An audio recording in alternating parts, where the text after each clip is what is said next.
குடும்பத் தலைவிகள் பயன்பெறும் வகையில் முதல் கட்டமாக அன்னபூர்ணி சூப்பர் 6 திட்டத்தில் ஆண்டிற்கு 3 விலையில்லா எரிவாயு சிலிண்டர்கள் வழங்கப்படும்.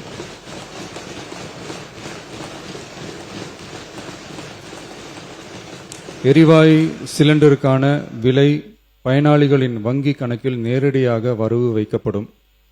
இத்திட்ட பயனாளிகள் எரிவாயு சிலிண்டர் பதிவு செய்து சிலிண்டர் பெற்றவுடன் எண்ணெய் நிறுவனங்களிடமிருந்து பட்டியல் பெற்று சிலிண்டருக்கான விலை பயனாளிகளின் வங்கி கணக்கில் வரவு வைக்கப்படும்.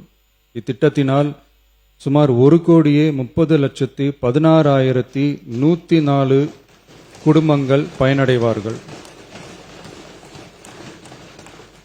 அதாவது ஆண்டு வருமானம் ரூபாய் 2.5 லட்சத்திற்கு மிகாமல் உள்ள பொருளாதாரத்தில் பின்தங்கியுள்ள குடும்பத்தினர், சிறு குறு விவசாய குடும்பத்தினர், மாற்றுத்திறனாளி குடும்பத்தினர் போன்ற சமூகத்தில் உள்ள நலிந்த குடும்பத்தினர் பயனடைவார்கள்.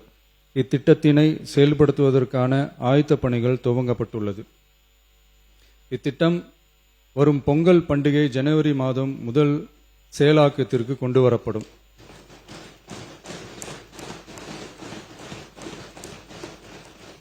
இத்திட்டத்திற்காக ஆண்டுதோறும் தோராயமாக 4000 கோடி ரூபாய் ஒதுக்கீடு செய்யப்படும் என்பதை மாண்புமிகு பேரவைத் தலைவர் வாயிலாக இந்த அவைக்கு தெரிவித்துக் கொள்ள விரும்புகிறேன்.